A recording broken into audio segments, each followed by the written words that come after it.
Bonjour à tous, aujourd'hui la thématique ça va être le paiement instantané, l'instant payment. Et quoi de mieux pour attaquer ce sujet que de vous faire travailler un petit peu mathématiquement. Alors, imaginez, vous venez de recevoir un SMS, c'est votre cousine ou votre cousin actuellement en entretien avec un recruteur pour un CDD, un contrat à durée déterminée de 49 jours. Lors de ces 49 jours, on lui propose deux packages de rémunération possibles. Il va falloir qu'il décide. Il ne sait pas lequel choisir. Il vous demande votre avis et la réponse doit être instantanée. On lui propose le package A et le package B. C'est bon, c'était pour voir si vous suiviez. Le package A, pour 49 jours de contrat, on propose de le rémunérer 100 € la première journée, puis de l'augmenter de 100 € par jour. Donc 100 € pour jour 1, 200 € pour jour 2, 300 € pour jour 3 et ainsi de suite. Package B, 1 centime le premier jour, on vient doubler sa rémunération chaque jour. Payer 1 centime jour 1, payer 2 centimes jour 2, payer 4 centimes jour 3. Ça nous donne 1,27 € pour la première semaine. Et là, il faut répondre du tac au tac, A ou B. Ne vous mentez pas, A ou B. Attention, hein. Si vous avez dit A, vous avez tort. Je suis désolé. Si vous avez dit B, vous avez raison. Mais là où je veux en venir, c'est un petit peu plus complexe. C'est à votre avis, B vaut combien de fois A? A vaut 122 500 €. À votre avis, B vaut 2 à 3 fois? 3 à 5 fois? 10 fois A? Vous pensez qu'en 49 jours, on peut faire 1,2 million avec ce système de rémunération? À votre avis, je vous laisse réfléchir encore un tout petit peu. Ne vous mentez pas. Eh bien, la bonne réponse, c'est que B vaut 45,9 millions de fois A. Et statistiquement, je vais poser cette question à plus de 7000 personnes, vous deviez y être assez loin. Nous venons de comparer un package linéaire à un package exponentiel. Et d'un point de vue informatique, eh bien, nous vivons dans un monde exponentiel. Loi de Moore, loi de Kryder, loi de Butter, l'informatique, la puissance de calcul des ordinateurs, la vitesse de communication, pensez à l'Edge, la 3G, la 4G, la 5G, et la capacité de stockage croît de manière exponentielle avec un cycle de 9 à 18 mois grand maximum pour doubler de capacité. Donc ça va extrêmement vite. Et là où au début, au Moyen-Âge, tout ça, ça prenait du temps pour la technologie, maintenant, chaque jour qui passe, chaque semaine qui passe, nous fait avancer de manière exponentiellement plus rapide que l'année d'avant. Donc ça va très très très vite. Juste un petit chiffre pour vous donner cet exemple. Il a fallu 64 ans pour que les compagnies aériennes déplacent 50 millions de personnes. Il a fallu 7 ans pour que 50 millions d'utilisateurs et utilisent Internet. Il a fallu 4 ans pour qu'il y ait 50 millions d'utilisateurs Facebook. Il a fallu 19 jours pour qu'il y ait 50 millions d'utilisateurs Pokémon Go. Donc ça va de plus en plus vite. Et ce concept d'instant payment que vous allez bientôt maîtriser, eh bien, il est rendu indispensable par cette vitesse exponentielle de croissance de la communication et de la technologie. Allez, petite checklist. On éteint son micro, on prend son café, son bloc-notes et c'est parti. À demain. Fly safe.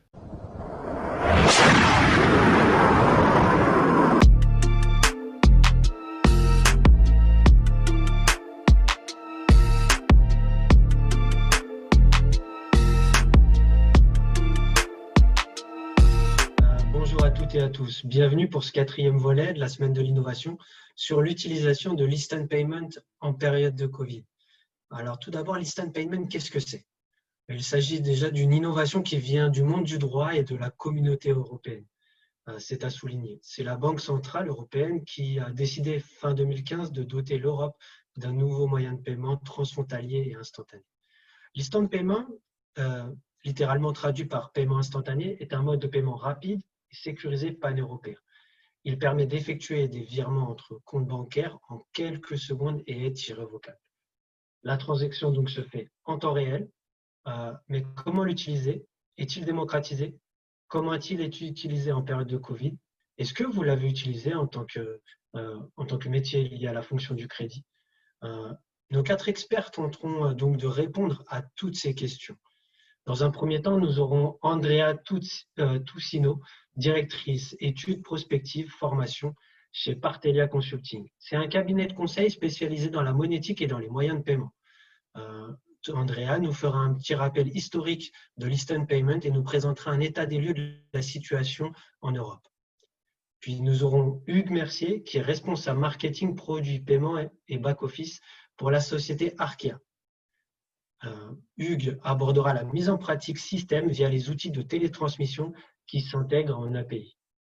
Puis nous aurons François Sounens, président de la commission monétique et paiement à l'AFTE, association partenaire. François représente l'association auprès du CNPS, c'est le Comité national des paiements scripturaux, dont il assure la présidence et participe aux travaux de l'Observatoire de sécurité des moyens de paiement, sous l'égide de la Banque de France. François, en tant qu'expert et passionné des moyens de paiement, nous parlera des cas d'usage et nous apportera une réflexion sur les travaux qui sont menés au CNPS. Pour finir, Dominique Beauchamp, expert des moyens de paiement, abordera un point de vue sur les freins à l'utilisation à grande échelle de l'Instant Payment et fera un focus aussi sur les outils complémentaires comme le Request to Pay par exemple, dont on a pu aborder ce moyen de paiement mardi. Andrea, merci d'avoir accepté notre invitation. Je vous laisse donc la main pour démarrer sur ce sujet qui est passionnant. En nous présenter votre vision européenne.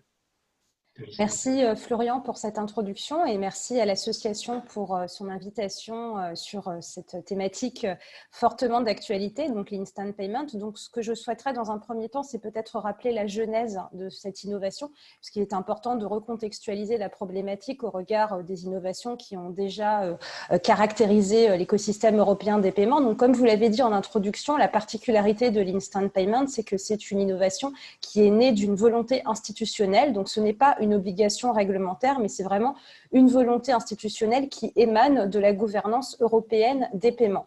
Donc cette volonté, elle vise à adresser deux problématiques majeures qui ont été recensées depuis un certain nombre d'années au sein de l'écosystème des paiements. La première étant les aspects sociétaux qui ont d'ailleurs été évoqués dans votre vidéo, donc la culture du digital, l'instantanéité qui caractérise aujourd'hui de nombreux univers de consommation, par exemple la communication interpersonnelle. Et donc aux yeux finalement des régulateurs européens, il apparaissait censé de doter l'écosystème des paiements d'un instrument également instantané. Donc ça, c'est le premier sujet. La deuxième problématique qui a été adressée dans le contexte de l'Instant Payment, c'est une problématique un peu plus sensible, c'est la problématique géostratégique, puisqu'on a remarqué au regard de l'évolution de l'écosystème européen, donc l'absence d'un scheme européen permettant finalement d'adresser l'écosystème sur les aspects vraiment totalement pan-européens, et donc l'Instant Payment a été poussé comme un instrument totalement pan-européen. Donc pourquoi cette réalité au niveau géostratégique? C'est ce qui va me permettre de vraiment repartir sur l'historique, c'est que finalement l'Europe des paiements n'est pas une évolution qui est née de l'Instant Payment, donc c'est un parcours de longue haleine au sein de l'écosystème, donc ça a notamment démarré avec le passage à l'euro, une évolution également que vous avez vécue, donc la migration SEPA du virement et du prélèvement, et ensuite s'est posé le sujet de la carte, puisque comme vous le savez, sur la carte de paiement, nous sommes confrontés en Europe à une coexistence entre des schemes internationaux, en l'occurrence Visa, Mastercard, et des schemes domestiques qui restent fortement présents dans de nombreux pays européens, à l'image de la France avec carte bancaire ou encore l'Italie avec Pago Bancomat. Et finalement, il y a eu des travaux sur justement la création d'un scheme européen pour la carte, donc ça s'est appelé le projet Monnaie, mais ces travaux n'ont pas eu le succès escompté puisqu'il y a eu finalement des divergences du côté de la Commission européenne avec les acteurs un peu plus opérationnels, notamment les banques. Donc finalement, pour pallier à cette insuffisance en termes de moyens de paiement 100% pan-européens, les autorités ont souhaité pousser cet instant payment au niveau de l'écosystème de l'UE. Donc, concernant la deuxième partie de votre question, donc sur l'approche de l'instant payment au niveau européen, ce qu'on a pu observer au démarrage finalement des travaux et des débats sur l'instant payment, c'est une appétence et un degré de réflexion très distinct au niveau des différents pays. Donc, si on souhaite un petit peu résumer la situation et avoir une cartographie relativement complète du sujet, ce qu'on peut dire, c'est qu'il y a eu 3 catégories de pays sur l'instant payment. Donc, tout d'abord, des pays qui ont été en avance. Donc, sur ce point, j'aimerais citer le Royaume-Uni, puisque le modèle Instant Payment européen s'est beaucoup basé sur l'exemple du Faster Payments britannique, qui est arrivé avec quelques années d'avance au sein de la région. On a également comme pays en avance la Suède, qui est à plusieurs reprises citée au sein de l'écosystème des paiements comme un pays vraisemblablement cashless et donc comme source d'inspiration sur les travaux liés à la dématérialisation des transactions. Deuxième catégorie de pays, des pays qui ont été proactifs sur l'instant payment pour des raisons qui sont liées à leur culture ou aux usages en matière de paiement ou encore pour des opportunités stratégiques sensibles. Donc, deux illustrations précises pour justement matérialiser ces deux volets. Sur le volet culturel, on a les Pays-Bas. Donc, les Pays-Bas ont finalement accueilli l'instant payment comme une évolution naturelle. Pourquoi ? Parce que le pays est déjà fortement appétant au virement, comme le démontre le succès de la solution iDeal. Et finalement, l'instant payment a été perçu comme une évolution naturelle dans le contexte de l'instantanéité.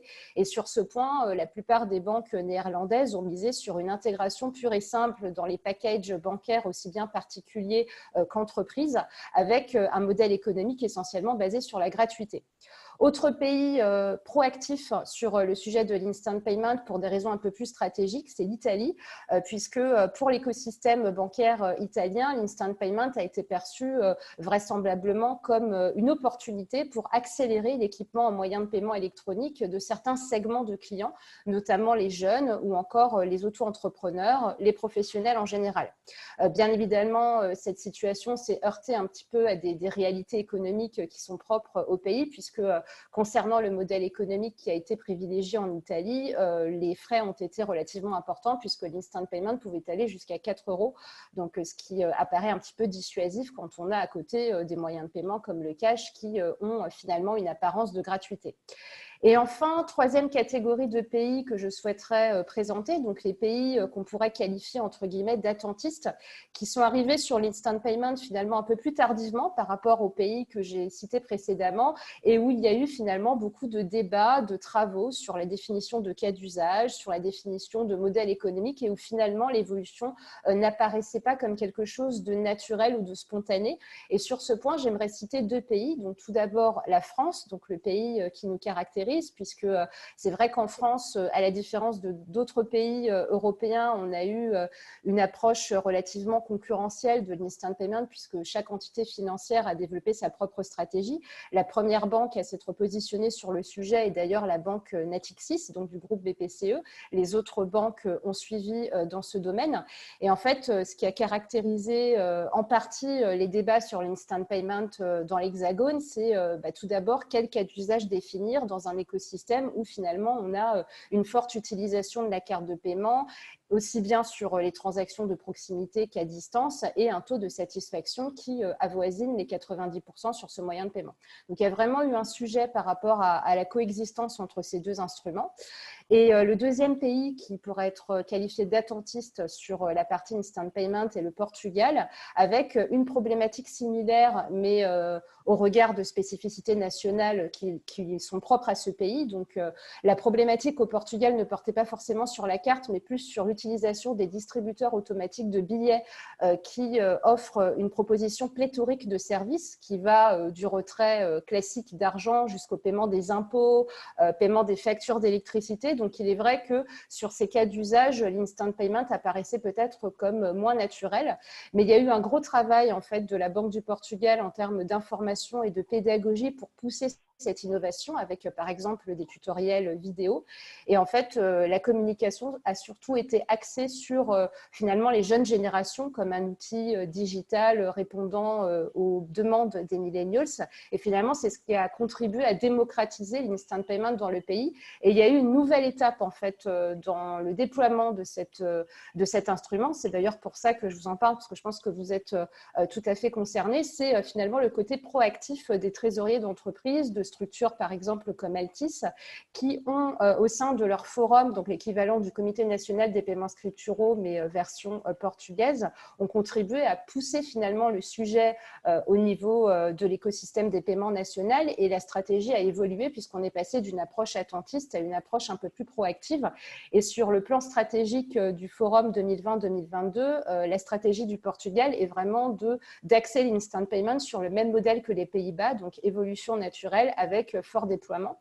Et si je peux partager avec vous une actualité qui date d'hier, donc la Banque du Portugal a annoncé hier la connexion des banques portugaises à TIPS, Target Instant Payment Settlement, ce qui permet vraiment à l'écosystème des paiements portugais d'avoir cette connectivité pan-européenne sur l'Instant Payment.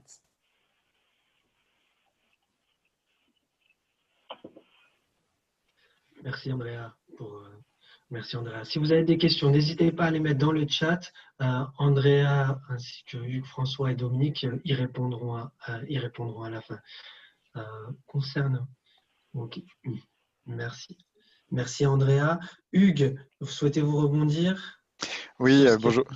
Bonjour Florian, bonjour à tous. Je vous remercie de l'invitation et de l'occasion d'échanger sur ce sujet qui est assez crucial pour les banques françaises. Et je trouve l'introduction d'Andrea particulièrement intéressante et justement pour rebondir par rapport à ces postures domestiques et nationales, même si on peut tous espérer rejoindre un jour les Nordiques ou les Anglais.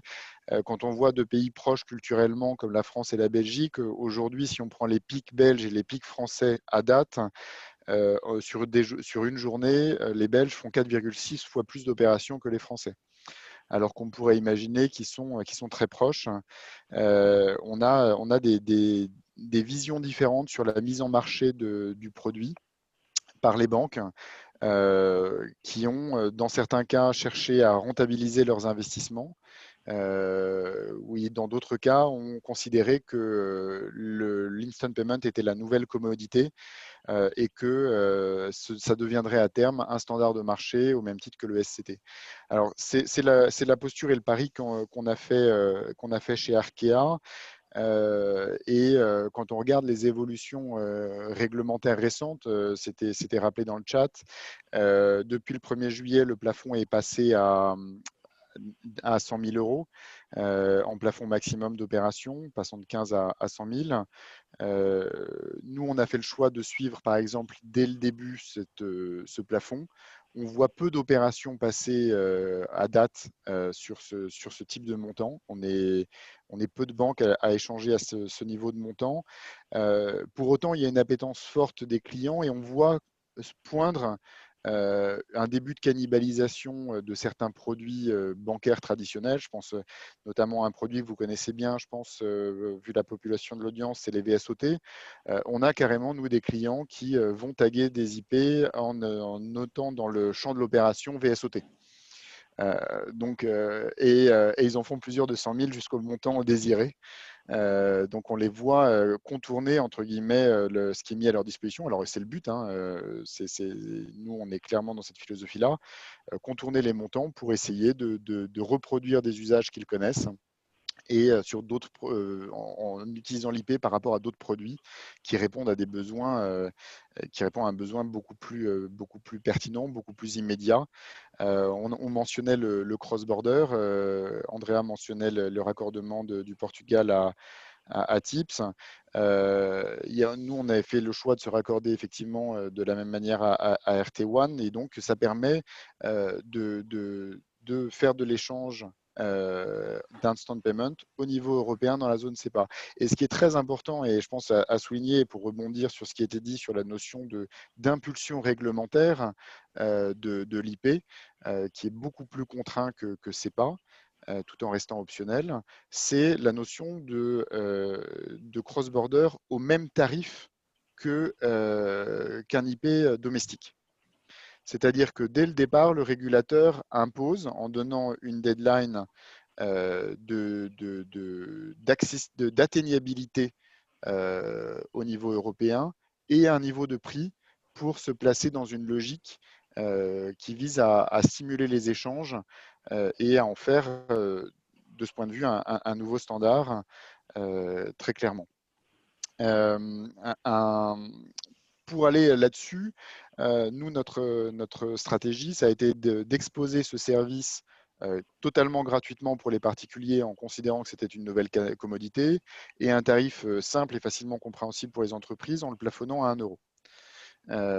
Et en donnant des services additionnels sous forme d'API permettant l'acquisition d'instant payment directement dans les outils d'application de gestion des entreprises et des corporates. Et ça va permettre aux entreprises d'émettre des IP directement, de consulter en temps réel déjà l'atteignabilité de la banque du bénéficiaire, puisque pour émettre un IP, il faut que les deux parties, enfin les deux banques parties prenantes de l'opération soient atteignables. Et donc, au travers d'outils modernes sous forme d'API, on peut directement exposer ces informations dans les outils de gestion des entreprises, savoir si la banque de mon bénéficiaire est atteignable, lui envoyer un IP et constater le dénouement de l'opération, tout ça en 10 secondes. Donc, quand on couple ces différents éléments et réglementaires sur les montants et l'incitation et tarifaires sur une tarification à bas coût, voire gratuite pour les particuliers, et une intégration dans les outils de gestion de l'entreprise, nous, on fait le choix et le pari d'être vraiment dans une logique ou de se considérer que la France est plutôt en retard dans sa posture et que le marché va converger de notre point de vue rapidement vers des standards belges, voire hollandais, en termes de développement et d'usage. Ces cas d'usage qui vont émerger, alors j'en évoquais un au travers de la cannibalisation du VSOT, il y en a d'autres qu'on identifie qui sont assez faciles, qui viennent spontanément à l'esprit, c'est tout ce qui va être indemnisation de sinistres. C'est quand même un super outil de communication pour des assureurs. Quoi de mieux que de dire, j'ai validé Monsieur Dupont, j'ai validé votre sinistre, d'ailleurs, c'est déjà crédité sur votre compte. On va pouvoir réfléchir à de l'indemnisation santé, de mutuelles, tout ce qui va concerner également les organismes chargés de mission de recouvrement, etc. Ou également des paiements fournisseurs pour remplacer dans la zone CEPA certains produits qui étaient vieillissants et faciliter à la gestion de trésorerie. Et c'est vrai qu'on peut largement imaginer, et ce n'est pas forcément de la science-fiction, qu'à terme, les trésoriers pourront utiliser et l'IP et l'intelligence artificielle pour faire des réconciliations de trésorerie, faire des mouvements et gérer leur cash de manière beaucoup plus dynamique et optimisée. Et donc, l'IP a été très vite comparé à SEPA, même si c'est le prolongement de SEPA. On parle d'une mise en marché de l'ordre de 3 ans versus 7 ou 8 6 ans pour SEPA. Et on assiste vraiment, de mon point de vue, à une accélération du réglementaire tournée vers un usage pratique. Et on le voit tous les jours dans la consommation du service qui est faite et par les particuliers et par les entreprises. Pour répondre à la question que je vois en live, alors sur la première, sur le fait que l'usage soit marginal, je pense que l'usage, il va dépendre de deux choses. Premièrement, de la possibilité offerte par les banques de proposer le service. Et deuxièmement, par son intégration simple, enfin, en tout cas, sa facilité d'accès et d'usage pour les entreprises. Et les banques doivent travailler sur ces deux aspects pour engager effectivement le changement. Enfin, est-ce qu'il y a un frein culturel? Je ne sais pas, je laisserai probablement le soin à Dominique de répondre à cette question, mais ce qui est sûr, c'est qu'on est parti un peu en retard, nous, Français.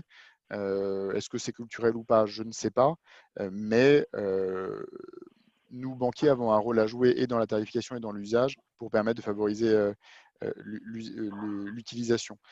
Pour ce qui est de la notification, sur la deuxième question, sur la notification de l'IP, après, ça va dépendre de l'usage que vous faites de vos ERP et de ce qui est mis à disposition par vos banques. Mais vous pouvez déjà contourner facilement le problème ou la mise à disposition du service en utilisant des API DSP2. Et du coup, en utilisant un cadre réglementaire contraint comme la DSP2 et un peu plus libre comme l'IP, où chacun avance avec des ordres plus ou moins dispersés, en allant chercher au travers de l'API DSP2 la notification en temps réel de l'arrivée d'un paiement. Je ne sais pas si ça répond à la question. Si, ça répond à la question, tout à fait. Tout à fait. Merci Hugues pour avoir éclairci le sujet.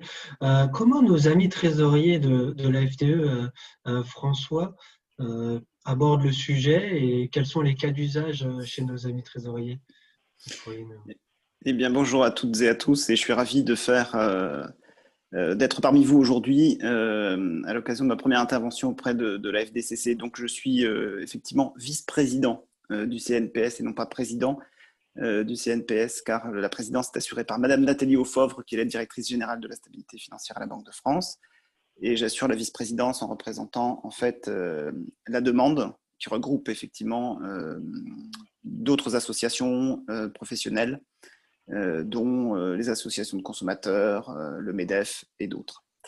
Voilà, donc comment les trésoriers abordent l'instant payment, et particulièrement aussi en cette période de Covid, puisque c'est aussi la thématique, bien sûr. Donc nous, côté trésorier d'entreprise, on aborde effectivement l'instant payment et tout le mécanisme et la mécanique qui gravitent autour de ce mode de paiement, de ce moyen de paiement, avec enthousiasme, étant entendu qu'il nous faut des prérequis absolument indispensables, c'est-à-dire une fluidité dans le parcours, que ce soit un parcours B2B, B2C, la sécurité, qui est absolument importante et fondamentale, et effectivement aussi la possibilité de réconcilier les flux de façon aisée. Et au jour d'aujourd'hui, comme Andrea l'a très très bien souligné, effectivement, on est sur un marché très mature où la carte a sa place et son modèle économique que tout le monde connaît. D'aucuns diront qu'effectivement, ça coûte très cher avec les scheme fees qui n'arrêtent pas d'augmenter et donc toutes les problématiques qui gravitent autour de cela. Mais nous y voyons côté trésorier effectivement un bénéfice et aussi une capacité à pouvoir aussi créer, en tant que créancier, du côté créancier, pouvoir créer des cas d'usage et des offres auprès de nos clients. Alors, bien évidemment, tout ça s'inscrit dans un parcours. Et je ne vais pas spoiler du tout Dominique, mais il va parler du request to pay. Et sur ce sujet, il y a des éléments assez intéressants à creuser. Donc nous, côté trésorier, donc on est très impliqué au niveau du CNPS et des groupes de travail qui sont animés. Donc dans le cadre de la stratégie de paiement qui est en place, qui est en cours de travaux de manière collégiale entre donc la demande, l'offre et les institutionnels, nous avons des groupes de travail qui sont dédiés à ces sujets et sur lesquels on débat effectivement de comment mettre en place des usages et des cas où l'instant payment va pouvoir trouver sa place. Alors effectivement, ça n'embarque pas forcément l'adoption de tous les participants, mais c'est un travail collégial et donc du coup, l'idée c'est effectivement aussi de s'inscrire. Maintenant, je ne sais pas si tout le monde l'a vu, alors je vais vous le partager sur le chat, mais la Commission européenne a, le 24 septembre dernier, publié un Digital Finance Package dans lequel, effectivement, elle indique et elle précise clairement son ambition de voir le paiement instantané comme étant vraiment le mode de paiement privilégié, avec une ambition très forte au niveau européen de trouver sa place dans les usages au quotidien. Alors, il est très clair aussi, puisqu'on parlait d'usage, que pour un trésorier d'entreprise, recevoir un instant payment et pouvoir le traiter en temps réel, nous, je vais prendre le cas d'Air France, puisque je suis en charge de l'innovation dans le paiement chez Air France. Effectivement, très simplement, on serait ravis de pouvoir, sur certains vols, en période hors Covid, encaisser un instant payment sur certains vols à risque où les fraudeurs ont une appétence particulière à vouloir s'acharner pour pouvoir acheter certains billets, bien évidemment en usurpant les moyens de paiement d'autrui. Et avoir un instant payment et permettre à des clients de pouvoir voyager en toute sécurité avec un moyen de paiement qui leur convient et pouvoir émettre les billets en conséquence, ce serait parfait, effectivement. Mais nous aussi, on a dans nos procédures et processus de contrôle interne au sein de l'entreprise, aussi, si jamais on devait rembourser nos clients, aussi pouvoir effectivement les rembourser. Alors, comme vous l'imaginez, et je pense au sein de vos organisations, c'est exactement, j'imagine, les mêmes contraintes, pouvoir avoir la volonté de rembourser un client et le remboursement effectif, on ne peut pas se permettre de rembourser ce sont des batchs de traitement, en général, dans la plupart des cas qui sont effectués. Et l'idée, c'est de pouvoir sécuriser le cash-out et s'assurer que tout ça soit conforme aux procédures de contrôle interne et d'audit au sein de l'entreprise. Je voulais également partager avec vous des cas d'usage, comme l'a évoqué déjà Hugues en partie. Certains adhérents de la FTE aussi voient, dans le cadre notamment des métiers de l'intérim, des cas d'usage utiles dans le cadre d'avance sur salaire, où un salarié souhaite absolument avoir, pour différentes raisons, effectivement, son argent, son avance tout de suite, ou son solde de fin de contrat. Et donc, la communauté des trésoriers au sein de la FTE se mobilise et est très active dans le cadre des travaux qui sont en place au CNPS. Il y a un sujet aussi qui est important pour nous en tant que trésorier, comme je l'évoquais, c'est la réconciliation. Et ça va de pair avec tous les travaux sur la facturation électronique, naturellement. Voilà. Je vais vous partager les liens après quand Dominique aura pris la parole. Donc, je vous partagerai deux liens concernant le Digital Package de la Commission européenne, ainsi que le lien vers le site de la Banque de France, où vous trouverez toutes les informations sur le CNPS et qui sont les parties prenantes. Je vous remercie. Merci François. Dominique, vous qui avez mis en place le paiement instantané dans le groupe BPCE, pourriez-vous donc nous partager votre expérience et sur la mise en place du paiement instantané et nous dire quels vont être les nouveaux modes de paiement qui sont à venir et ceux qui sont actuellement mis en place? Les outils, quoi. Pas de problème. Bonjour à toutes et à tous. Je suis ravi d'être parmi vous ce matin. Je vous remercie de m'avoir intégré à ce webinaire. Donc, effectivement, le groupe BPCE et Natixis en particulier ont débuté le paiement instantané en avril 2018, avec un certain nombre de cas d'usage qui ont été cités notamment par Hugues ou par François.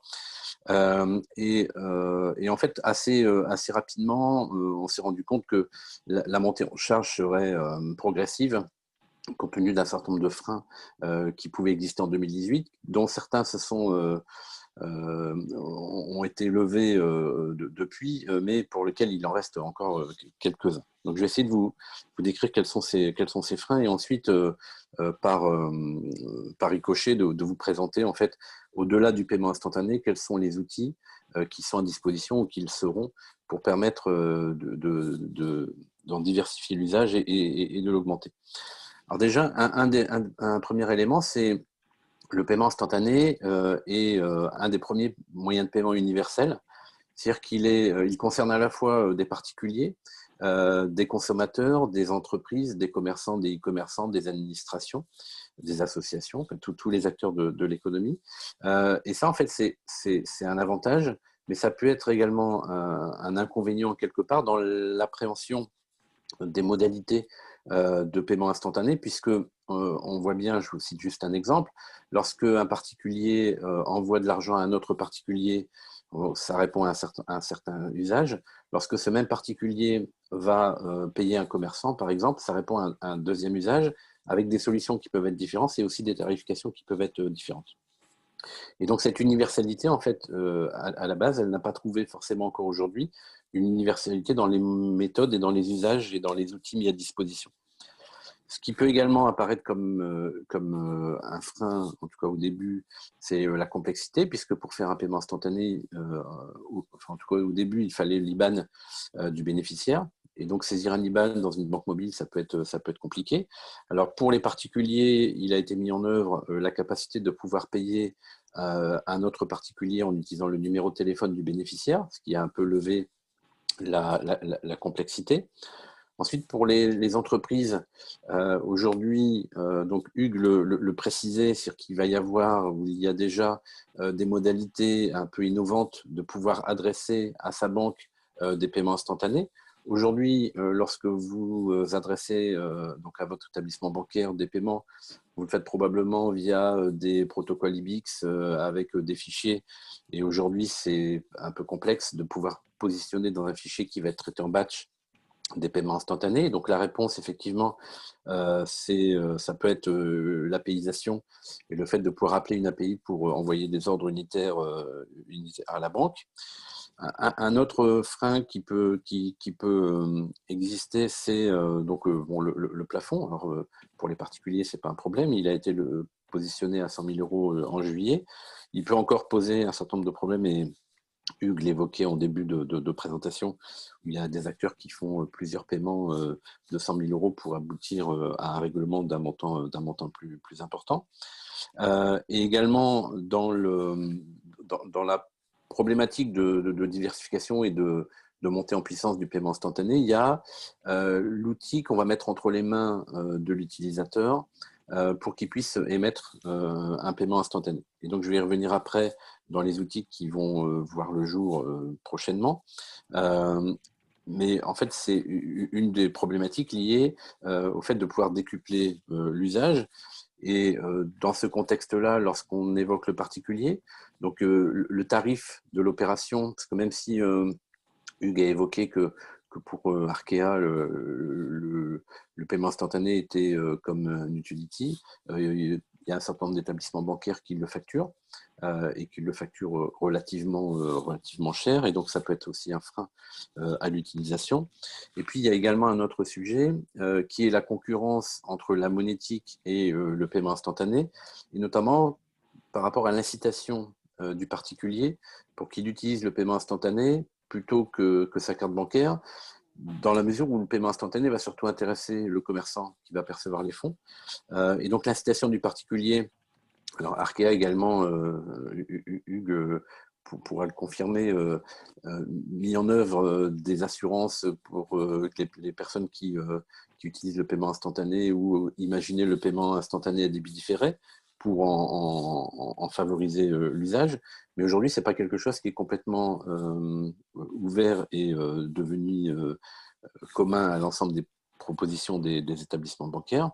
Et puis, en fait, il y a d'une manière générale eu, et probablement encore aujourd'hui, de la part des établissements bancaires, en tout cas de certains, le fait de préserver le modèle de la carte et de ne pas accélérer un mouvement qui viendrait suppléer le modèle économique de la carte par un modèle de paiement instantané qui, par ailleurs, offre tout un ensemble d'opportunités, on va dire notamment pour celui qui reçoit les fonds et qui est donc, du coup, utilise le paiement instantané pour encaisser. Alors, dans les semaines, dans les mois, voire années à venir, il y a un certain nombre d'outils complémentaires au paiement instantané qui vont être mis en œuvre.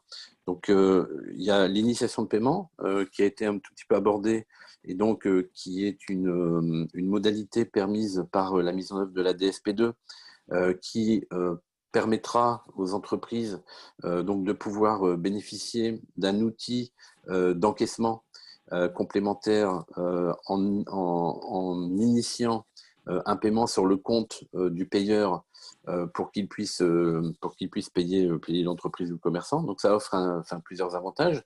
L'avantage, c'est que le commerçant connaît en temps réel la réponse à la demande de règlement. Et puis par ailleurs, comme c'est lui qui a l'initiative de l'initiation, en fait, toutes les caractéristiques du paiement qu'il va le recevoir, en fait, c'est lui qui les positionne dans l'initiation de paiement. Et donc, en matière de réconciliation, c'est également un avantage. Et il y a également donc, le Request to Pay, qui est un outil qui va venir favoriser l'usage du paiement instantané, qui est quelque part l'équivalent d'une messagerie. Donc, ce n'est pas un moyen de paiement, c'est une messagerie qui va permettre à deux acteurs de l'économie de dialoguer ensemble. Et donc, il y a l'acteur qui souhaite être payé va émettre un request to pay à destination de l'acteur qui doit payer. Donc, c'est un système de messagerie qui va permettre à celui qui doit payer d'accepter la méthode de règlement et donc de pouvoir véhiculer tout un ensemble d'informations qui vont permettre donc de faciliter le paiement et donc celui qui aura reçu l'accord à son request to pay, en fait, il aura un engagement quelque part du payeur à la mise en œuvre du paiement et donc ça va favoriser probablement les échanges. Donc, au-delà du monde du particulier, au-delà du C2B, à tout un ensemble d'acteurs en complément, je dirais, des moyens de paiement tels qu'on peut les imaginer aujourd'hui, et notamment vis-à-vis de la place que la monétique a sur le territoire français. Et Andrea le citait tout à l'heure en matière en matière d'usage et en matière de moyens de paiement favoris des Français. On est aujourd'hui à l'aube, on va dire, de modification et de transformation de par le paiement instantané, mais également de par les différents outils qui vont être mis à disposition des usagers pour en favoriser l'usage. Voilà. Merci Dominique. Merci Dominique. On a une question pour vous quatre dans le chat. C'est comment mettre les utilisateurs au cœur de la réflexion pour mettre en avant ce mode de paiement et en faire un standard de marché? Est-ce qu'un de nos quatre experts… Je veux bien répondre Ouais. si c'est possible. Merci Andrea.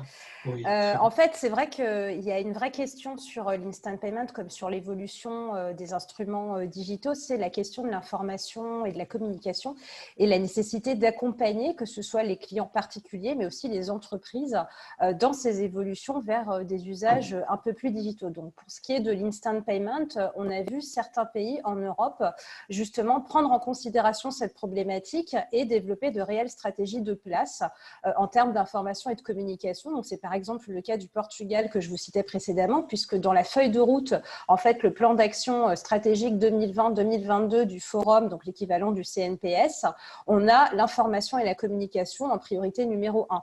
Donc, en France, c'est vrai qu'on a moins cette volonté de privilégier cet aspect-là, parce que je pense que la volonté des acteurs de la place, c'est d'abord d'assurer l'infrastructure technologique, la définition des cas d'usage et des business models pour chacun des moyens de paiement, mais en tout cas, on a au niveau européen une volonté de prendre en compte de plus en plus le consommateur pour la simple et bonne raison que finalement, il n'y aura pas de succès de l'écosystème européen des paiements sans l'intégration du consommateur, puisque si on se place du point de vue du consommateur, finalement, il n'y a pas forcément d'intérêt à développer des solutions de paiement européennes, puisque si le client souhaite faire une transaction internationale, il a à sa disposition Visa ou Mastercard. Donc, c'est vrai qu'au niveau de la Banque centrale européenne, on a de plus en plus la volonté d'intégrer le consommateur européen à tous ces sujets qui sont liés à l'évolution de l'écosystème. Et sur ce point, j'aimerais en profiter pour aborder le sujet EPI, European Payment Initiative, puisque l'instant payment n'est pas une fin en soi, mais vraiment une étape de plus dans l'européanisation du marché des paiements. Et avec l'étape suivante, donc EPI qui a été annoncée en juillet 2020, on a vraiment la volonté de développer certains aspects communicationnels visant à intégrer le consommateur. J'aimerais citer en exemple le cas d'une création de marque européenne en matière de paiement. Donc, je pense que c'est un sujet qui est certes pour l'instant peu abordé dans la plupart des pays, mais ça va devenir, à mon sens, un sujet important, puisque si on souhaite passer d'une volonté politique à des réalités opérationnelles, ça ne pourra pas se faire, bien évidemment, sans l'intégration des utilisateurs européens. Et est-ce que ce sont les mêmes pays qui sont en avance sur ce nouveau sujet qui est l'EPI? Non, il y a quand même des distinctions puisque, comme vous le savez, en fait, au niveau de la stratégie européenne, donc on a un fil conducteur de la Banque centrale européenne et de l'Euro Retail Payments Board sur toute la partie en fait constitution de l'Europe des paiements. Et après, chaque pays finalement développe sa propre feuille de route au sein des instances e-douane. Donc après, c'est vrai que l'information et la communication n'est pas la priorité numéro 1 dans tous les pays. Donc je sais qu'en Italie, c'est aussi un sujet qui a été vraiment traité parce qu'il y avait une problématique d'équipement en moyens de paiement électronique des consommateurs particuliers et aussi entreprises. Mais ce n'est pas forcément le cas dans d'autres pays. C'est-à-dire que dans certains pays, la priorité, c'est d'abord la constitution d'une infrastructure technologique et finalement la prise de décision sur certains aspects stratégiques que sont par exemple les business models avant la problématique information-communication. Sur le cas de la France, je peux citer en exemple le cas du sans contact, puisque aujourd'hui on se félicite finalement des chiffres en termes de paiement par carte sans contact, mais on a commencé à en parler et à travailler sur le sujet en 2007-2008. Donc ça a bien pris 10 ans avant de se développer de façon concrète dans l'Hexagone. Et c'est vrai que pendant un certain nombre d'années, on avait des cartes équipées en technologie, on avait également des TPE équipées, mais il n'y avait pas de communication. Donc c'est vrai qu'en France, on peut dire que finalement, l'aspect information-communication n'est pas forcément la priorité, mais je pense qu'au regard de l'évolution de l'écosystème européen, ça va devenir un sujet de plus en plus stratégique. Ok. Juste, Oui. Pardon. Oui. Je me permets juste de compléter ce que dit Andrea et dans cet esprit, je voudrais juste aussi préciser que il y a un caractère pédagogique qui est effectivement très important à mener auprès de tous les acteurs de l'écosystème, c'est-à-dire les parties prenantes que sont les trésoreries d'entreprise, vous, vos métiers au sein de la FDCC aussi, bien sûr, qui sont très importants et qui vont, à mon avis, embrasser ce moyen de paiement et le request to pay dans vos métiers. À mon avis, ça va être vraiment un élément stratégique et différenciant aussi. Par contre, je voulais aussi préciser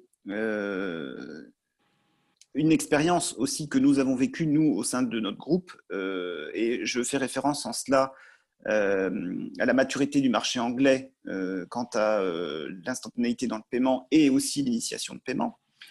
Et donc nous, au sein du groupe Air France KLM, nous avions accepté le paiement par open banking, donc payé par compte bancaire, par son compte bancaire sur le marché anglais, il y a plus d'1 an de cela. Alors peut-être que ça a été fait un petit peu tôt, certes, et ce moyen de paiement sur la page digitale de KLM avait été poussé en fait comme le premier moyen de paiement proposé aux clients. Et donc, du coup, pendant une période d'1 an, ça nous a permis de tester et de voir quelle est l'appétence spontanée et naturelle des clients pour l'initiation de paiement via le canal phare de la vente directe, qui est le digital. Bien, l'appétence n'était pas forcément au rendez-vous. Donc, mettre le moyen de paiement en premier n'a pas forcément embarqué l'adhésion massive de la plupart des clients, loin de là. Et d'autre part, la stabilité à l'époque des API n'était pas forcément non plus au rendez-vous. Et en fait, un client, une fois qu'il essaye et que ça ne fonctionne pas, il n'aura pas forcément envie de retenter une deuxième fois. Donc, il est pour ça très important, effectivement, que la stabilité de l'infrastructure technique des interfaces soit tout à fait fiable, fiabilisée, testée. Et à partir de ce moment-là, l'appétence des clients pourrait être aussi stimulée parce que je pense que dans un marché où certains moyens de paiement ont la cote, le fait d'inciter au changement ou je dirais de pouvoir proposer des solutions alternatives, une offre de paiement alternative, il va falloir aussi inciter les clients à les amener vers ce type de solutions. Et je pense aussi qu'une approche, bien évidemment, pour le grand public et les consommateurs finaux, est à privilégier et après à segmenter en fonction, bien sûr, du type de contrepartie que l'on a, avec qui on traite, en fait. Et je pense qu'aussi, il y avait un dernier point, et après, Hugues, je te passe la parole, bien sûr, mais c'est que les problématiques dont on a fait face aussi en Angleterre, c'est que certaines initiations de paiement nous paraissaient, les messages nous indiquaient que l'initiation de paiement avait été, je dirais, successful, mais que derrière, la SPSP, donc la banque du teneur de compte, n'a finalement pas voulu, a refusé d'exécuter le virement, ce qui nous mettait dans un certain embarras. Donc, il y a tout un tas de groupes, d'éléments qui peuvent exister. Alors, c'est le démarrage. Maintenant, vous l'avez probablement tous vu. Le Her Majesty Revenues and Customs a lancé un appel d'offres début septembre sur l'open banking, donc ce qui est quand même un message très fort institutionnel en Angleterre sur la mise en place de l'open banking par cette institution. Donc, c'est vraiment important. Ça montre aussi un signal de maturité sur le marché. Et à titre personnel, et j'en terminerai sur ça, moi je trouve qu'il est dommage que l'instant payment soit payant par certains établissements bancaires, parce qu'à titre personnel, j'ai des comptes bancaires dans plusieurs pays de l'Union.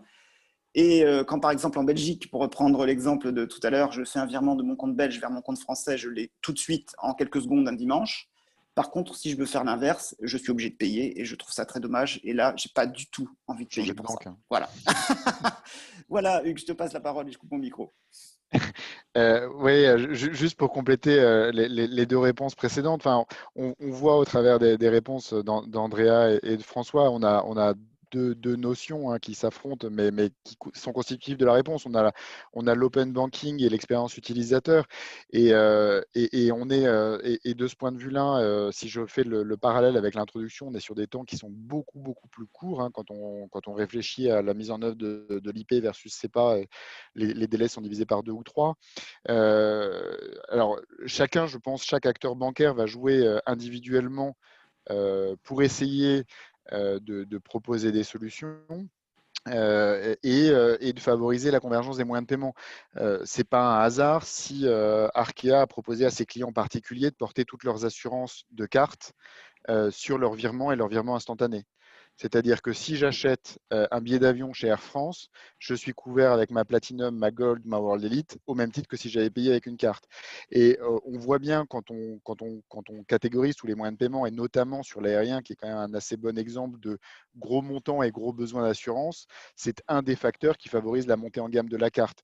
Donc nous, en tant que banquier, on a un rôle pour proposer un niveau d'expérience similaire aux clients particuliers. Je laisse un peu les entreprises de côté parce que les problématiques peuvent être un peu différentes, surtout dans l'achat d'aérien, où on va porter les assurances et du coup dire aux clients, bah, rassurez-vous, vous aurez le même niveau de couverture.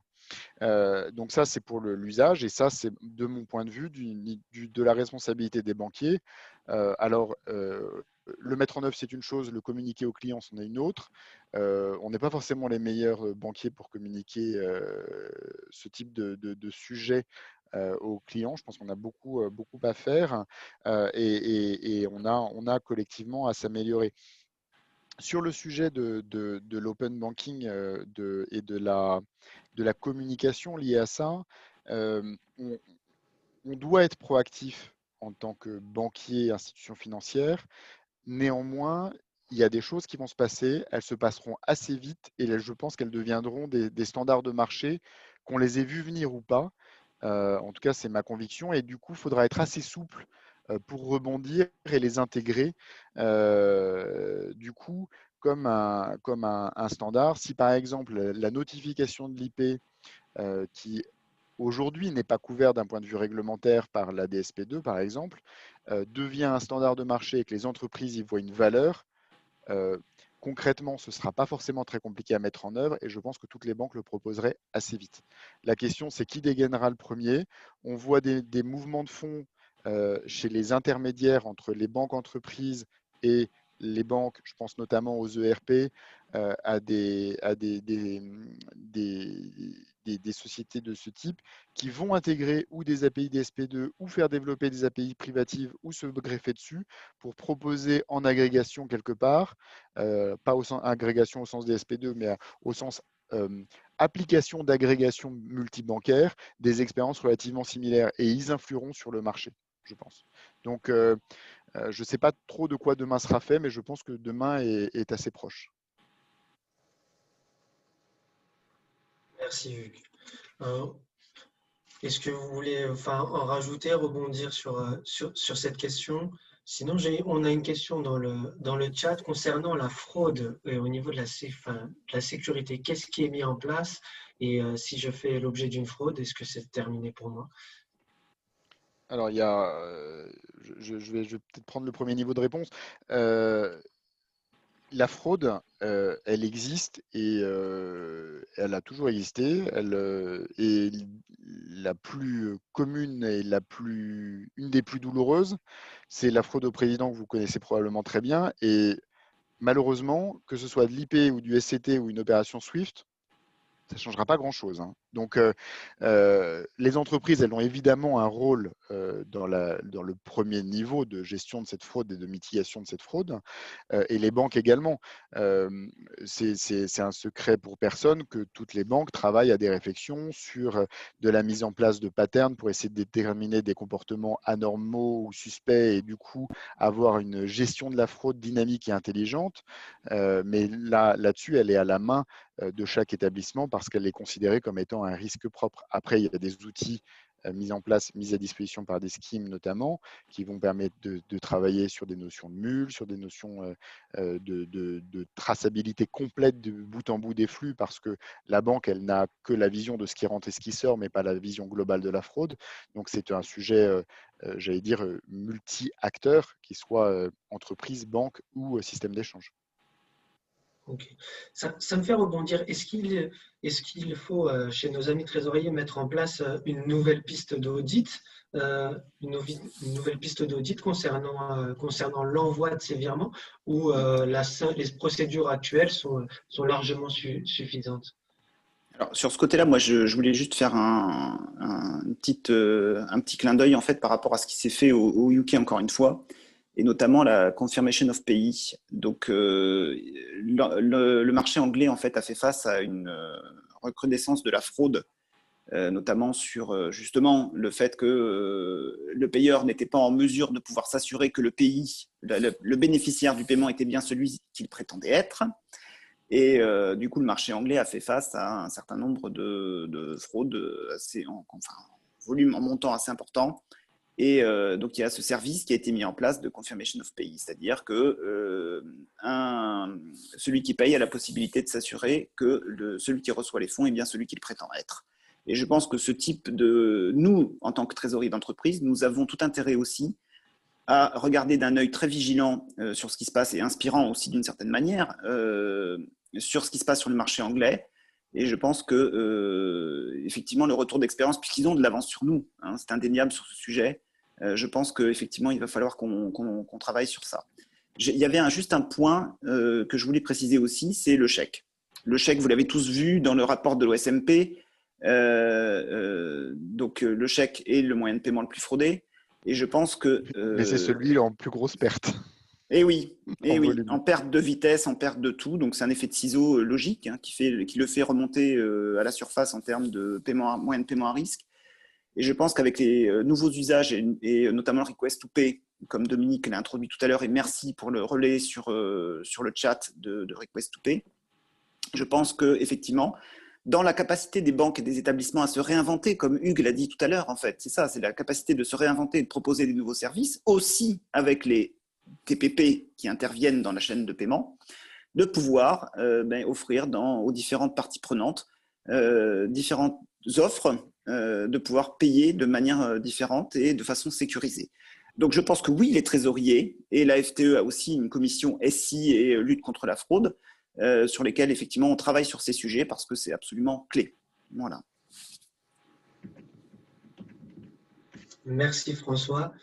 Est-ce qu'il y a des questions dans le public, s'il vous plaît? S'il y en a, n'hésitez pas à enclencher votre micro. Alors, il y a une question très intéressante de Nicolas, qui parmi vous a déjà utilisé dans son entreprise? Tout le monde a l'air d'accord pour dire que c'est un très bon moyen de paiement.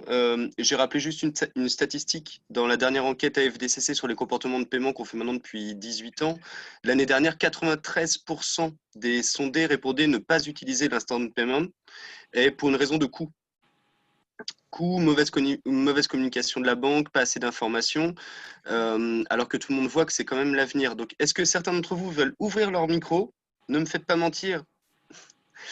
Est-ce que certains d'entre vous veulent ouvrir leur micro et dire non, je ne l'utilise pas et pourquoi, ou oui, je l'utilise et quels avantages?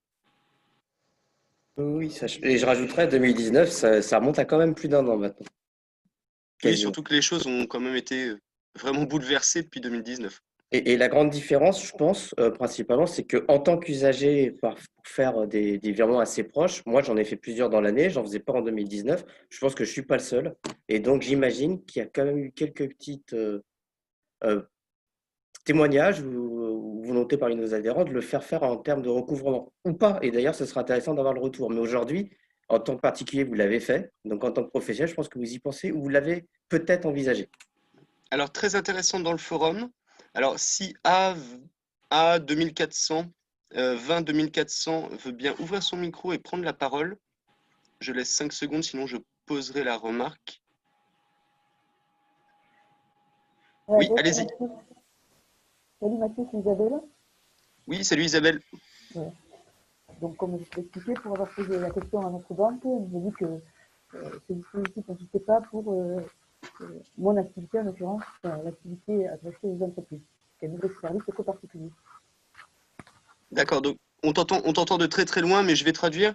En gros, ta banque ne le pratique pas pour les entreprises, elle ne le pratique que pour les particuliers, c'est ce qu'on t'a fait comprendre. Exactement.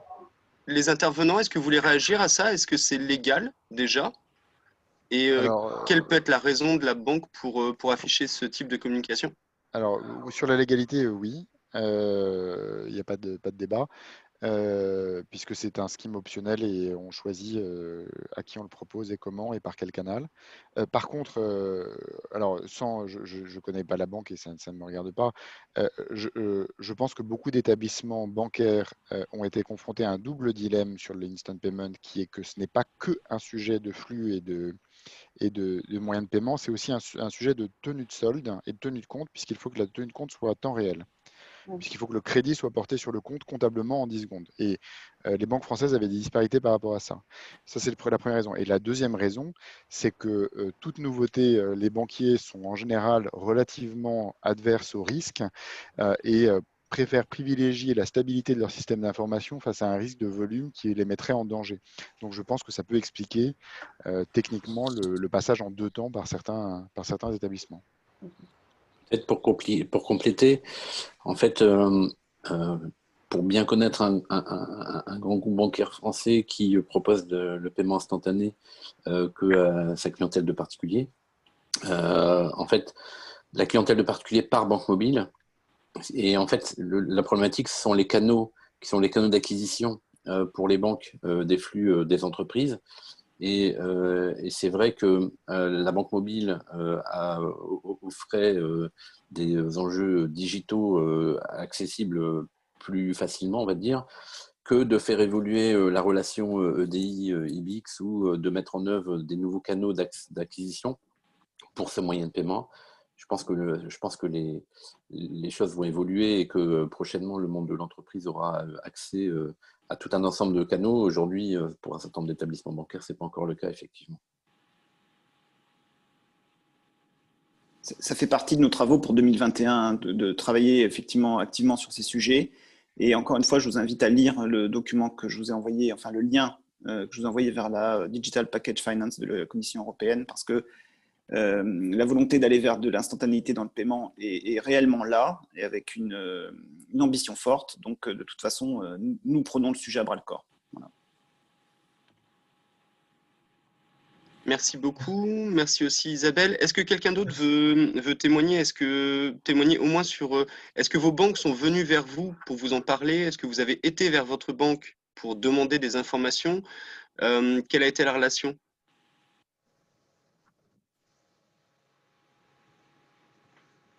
Personne ne veut ouvrir son micro?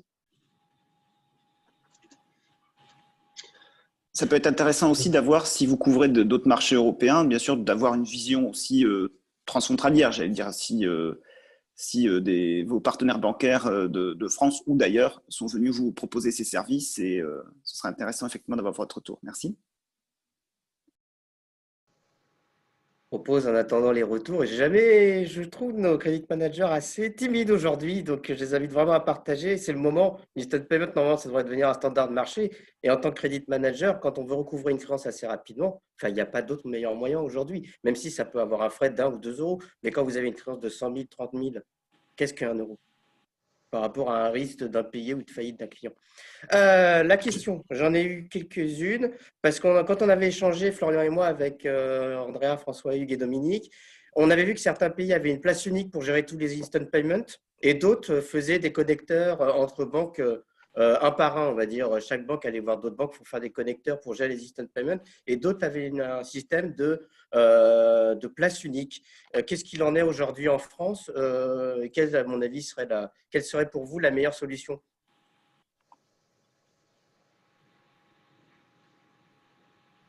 Peut-être Andrea, Hugues, Dominique, François, si vous avez quelque chose à nous faire partager là-dessus, sur l'idée d'avoir un système unique ou une plateforme unique sur lesquelles les instant payments de France et de Navarre pourraient transiter.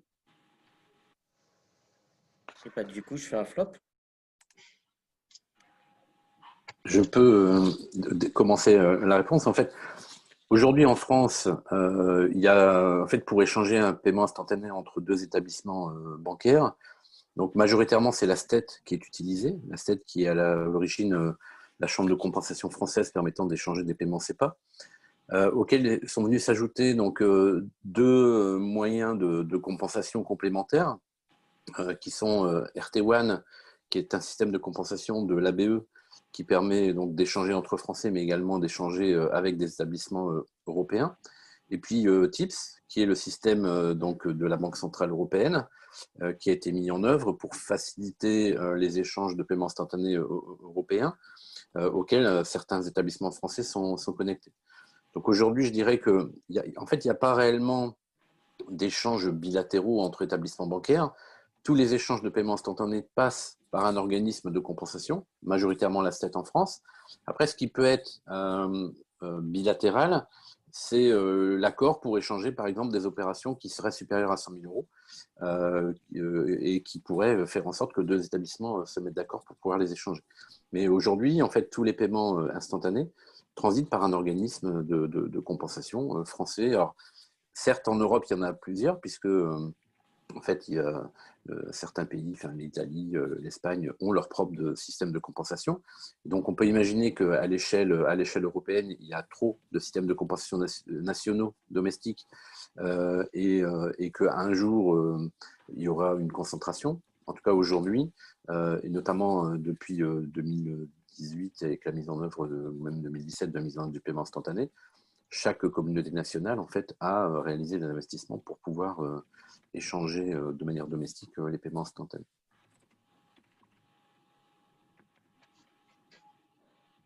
Merci Dominique. Merci Dominique. On a une autre question plus large au niveau sur les innovations qui sont liées concernant les virements internationaux hors Europe. En gros, par exemple, nous avons A20 2400 qui nous dit qu'elle attend un virement depuis 2 semaines pour la Côte d'Ivoire.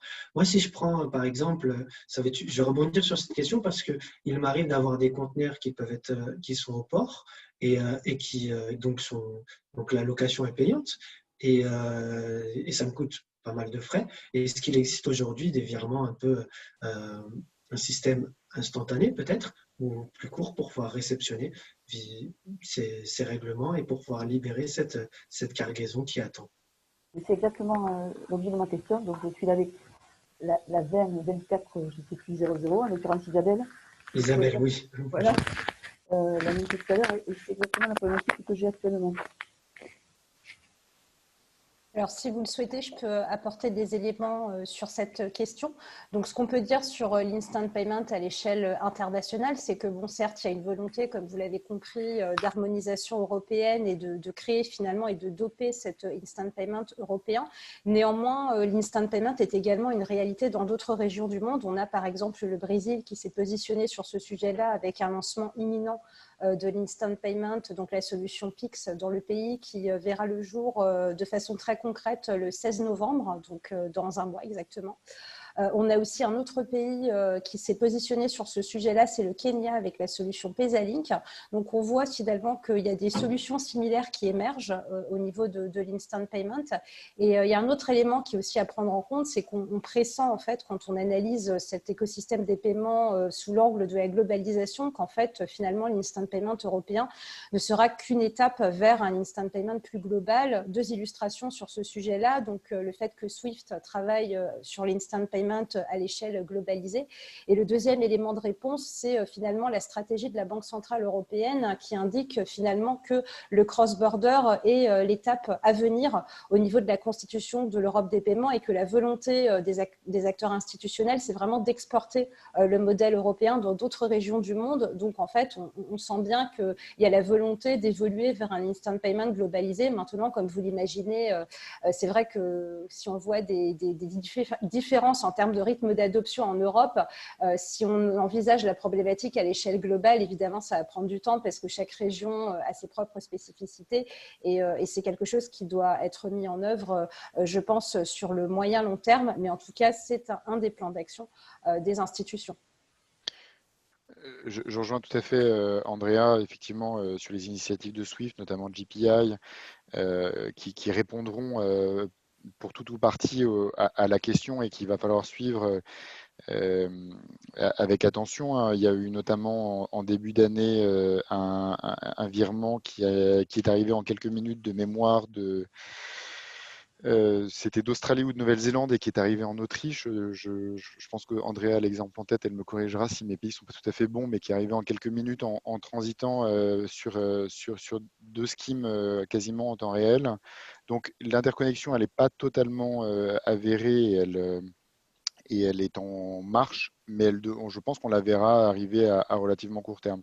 Ce qui serait intéressant d'observer pour faire le lien avec la question sur l'innovation, c'est également ce qui est en cours au niveau d'EPI, qui est un autre sujet puisqu'il est essentiellement monétique, même s'il rejoint les flux, puisque de toute manière, même si c'est une initiative européenne, il y aura un besoin de co-badgeage, quel qu'il soit. Le co-badgeage, c'est la notion d'avoir 2 marques de scheme sur une carte, puisqu'il faudra bien que les porteurs puissent utiliser leur carte partout dans le monde.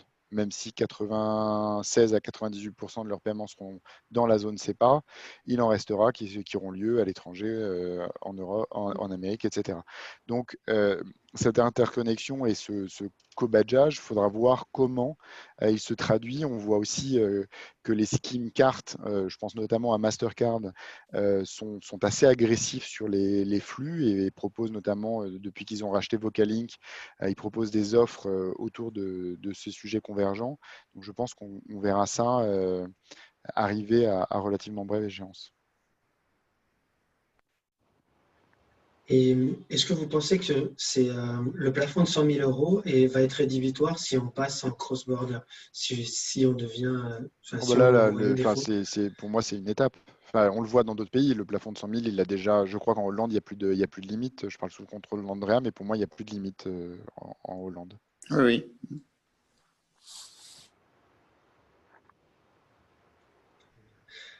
Eh bien, merci. Est-ce qu'il y a d'autres questions? Moi, j'en ai une dernière. Oui.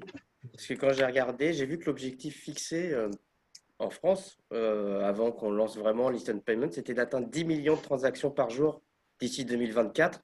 Est-ce que ça semble crédible aujourd'hui? Question ouverte. Je suis de nature très optimiste. Moi, je pense que oui. Oui, parce que de toute façon, on n'a pas le choix, il va falloir y aller. Et il vaut mieux y aller avec enthousiasme que sous la contrainte. Donc, je pense qu'aussi les corporates et les trésoriers d'entreprise ont aussi leur rôle à jouer. Donc, dans l'adoption de ces moyens de paiement, de ces façons de payer. Le Request to Pay qui arrive le 20 novembre, là, va pouvoir nous aider aussi dans cela, à condition bien sûr que le modèle économique convienne, etc., etc. Mais en tout cas, ça va faciliter beaucoup d'usages, en tout cas dans la promesse. Et je pense qu'on peut y arriver absolument. J'imagine surtout que si en tant que particulier on paye nos impôts par virement instantané, ça aura mis un bon coup de fouet à l'usage. Oui, Andrea? Oui, je voulais simplement justement rebondir par rapport à ce que présentait François. Je partage tout à fait ce point de vue parce qu'il est vrai qu'on a plusieurs éléments qui peuvent venir doper finalement cette accélération du déploiement de l'instant payment dans l'Hexagone et plus généralement en Europe. Donc, comme le disait Hugues, l'initiative EPI qui s'inscrit aussi dans cette tendance d'harmonisation européenne et bien évidemment le request to pay qui peut venir justement doper l'instant payment, notamment auprès des professionnels et des entreprises avec finalement la définition de modèles innovants qui peuvent répondre justement aux problématiques liées à la trésorerie. Donc, je pense qu'il y a vraiment des éléments, des facteurs qui font que l'instant payment va s'accélérer. Ce qui serait bien en fait… Oui. Quelqu'un voulait rebondir? Oui, j'aurais bien une dernière question par rapport à ça. Souvent, les nouveaux moyens de paiement chassent les anciens moyens de paiement. Ça fait 10 ans qu'on entend en France que le chèque va disparaître, comme chez certains de nos voisins où les gouvernements l'ont mis payant tout simplement pour le faire disparaître. Voilà. Est-ce que, enfin, quand je dis 10 ans, ça fait même plutôt 15 ans qu'on me dit que le chèque va disparaître. Est-ce que vous pensez que les moyens de paiement actuels, déjà, est-ce que le chèque va disparaître et est-ce que les moyens de paiement actuels sont tellement ancrés dans la culture que c'est ça le vrai frein à l'acquisition, à l'adoption, à l'utilisation de l'instant payment ou de nouveaux moyens de paiement qui, comme le disait Nicolas très justement, paraissent quand même tout à fait efficaces et pertinents par rapport à nos activités. Alors, allez-y Hugues, pardon. Oui, non, non, alors juste une réaction à chaud en tant que banquier, je brûle des cierges tous les jours pour la fin du chèque. Malheureusement, ça baisse entre 10 et 20%. Alors le Covid a mis une grosse claque au chèque quand même, hein, très clairement. Faut savoir que c'est le moyen de paiement qui a probablement la réglementation et la documentation la plus importante, puisque c'est un empilement de strates depuis 30 ou 40 ans. Donc on aimerait bien le voir disparaître, nous banquiers, mais je pense comme les entreprises. Malheureusement, je pense que sous sa forme actuelle, il ne disparaîtra pas parce que on est tenu par la loi de le mettre à disposition des clients particuliers et il est gratuit. Donc, pour ces deux raisons-là, il ne disparaîtra pas, ou en tout cas sans évolution réglementaire. Il dégringolera de facto. Il coûtera de plus en plus cher à traiter et à processer unitairement parce que les volumes sont en chute libre, mais il ne disparaîtra pas. Donc, pour compléter par rapport aux propos de Hugues, donc tout à fait, en fait, l'idée des institutions, c'est vraiment de favoriser les solutions de remplacement du chèque plutôt que de définir finalement une date liée à son élimination, pure et simple. Et pour vous donner des exemples sur ce qui a été fait au niveau européen, donc déjà en France, comme vous le savez, il y a eu il y a quelques années un rapport Lagarde qui a abordé ce sujet et qui a finalement estimé que la définition d'une date pour clore le sujet du chèque n'était pas souhaitable compte tenu des usages. Et après, il y a un autre pays qui ne fait plus partie de l'UE, mais qu'on peut néanmoins citer, le Royaume-Uni, qui avait défini il y a quelques années une deadline, en fait, pure et simple pour l'arrêt du chèque. Et en fait, sous la pression des associations, le Royaume-Uni était revenu sur sa décision, justement parce que le fait d'arrêter de façon radicale un moyen de paiement ne correspond pas du tout à ce qu'on peut observer en termes d'usage. Donc, en fait, ce qui est privilégié aujourd'hui, c'est vraiment les solutions de remplacement.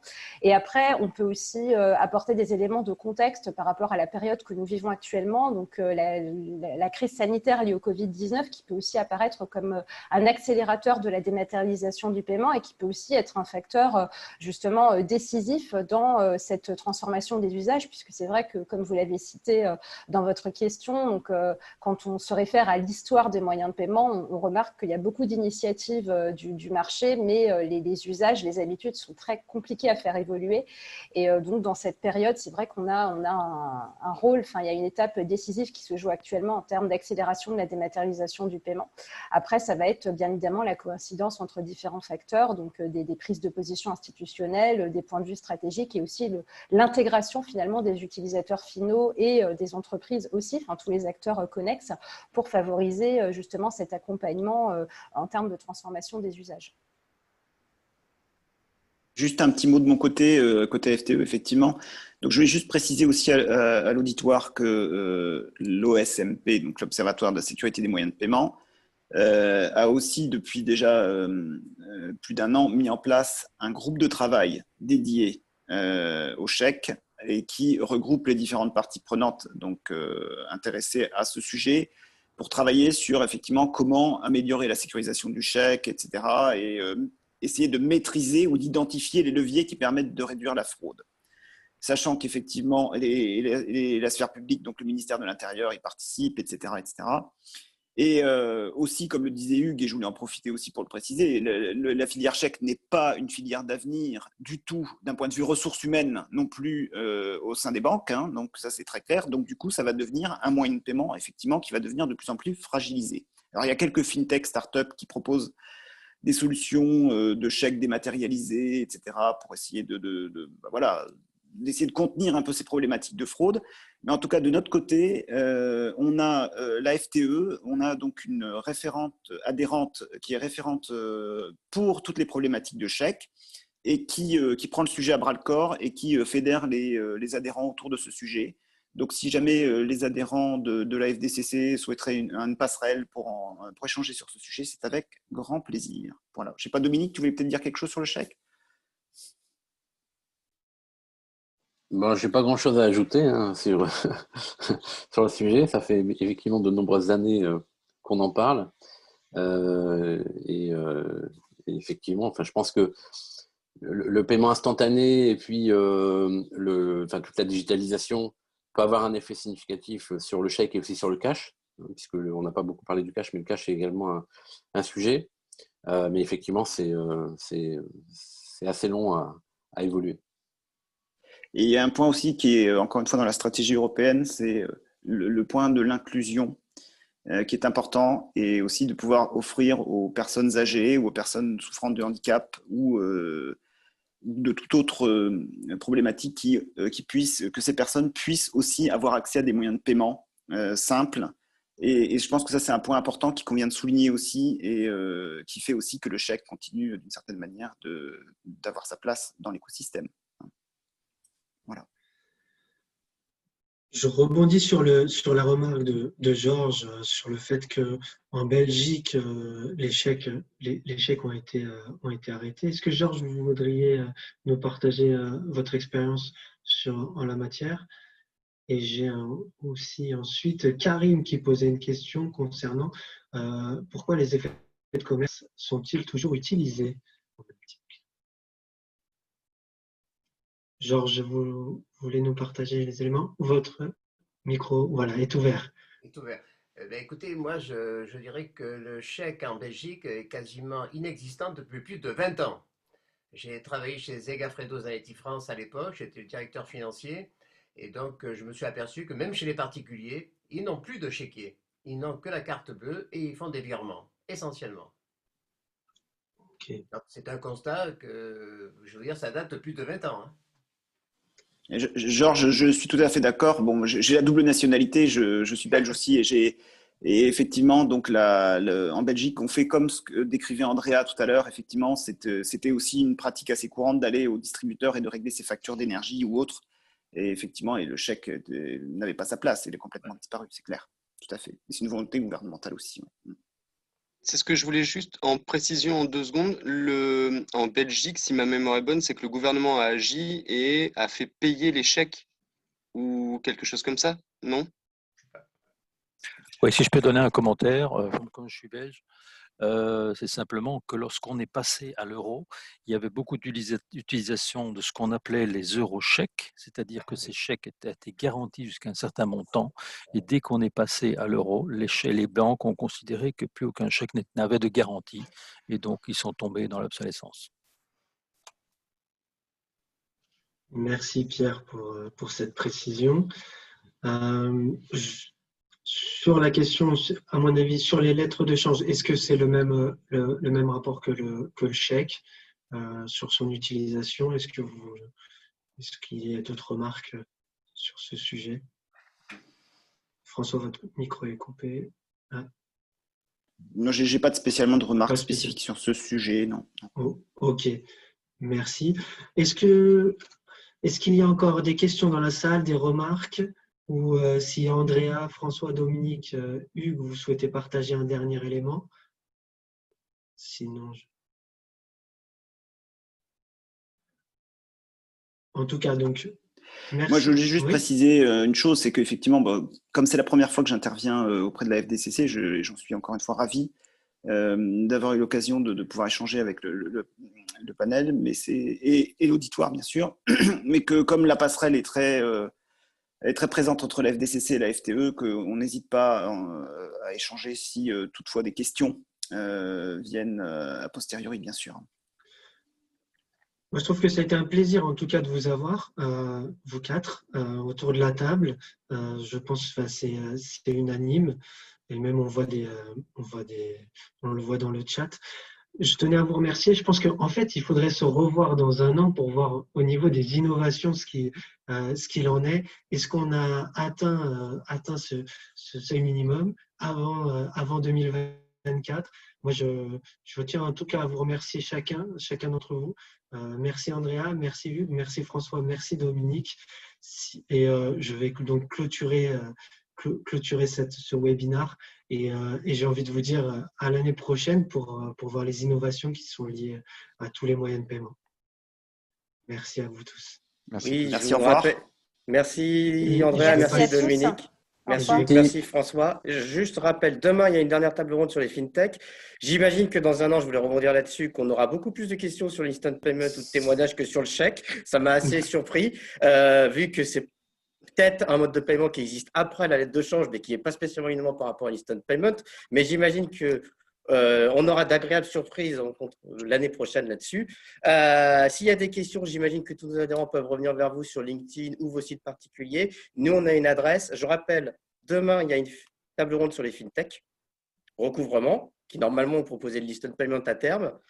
Et juste pour nos abonnés, j'ai l'impression de caricaturer YouTube quand je fais ça. C'est la période des budgets. N'hésitez pas à renouveler dans vos budgets votre adhésion. C'est important pour nous parce qu'on vit par rapport à vous. Et si vous n'êtes pas là, on ne pourra pas faire vivre le credit management et avoir des liens avec la FTE. Je te laisse la main dernièrement, Florian, et merci à tout le monde. J'aurais envie de dire, n'hésitez pas à les régler en Instant Payment. Et je vous souhaite donc une bonne journée et je vous dis à demain pour notre table ronde sur les fintechs. Merci. Au revoir.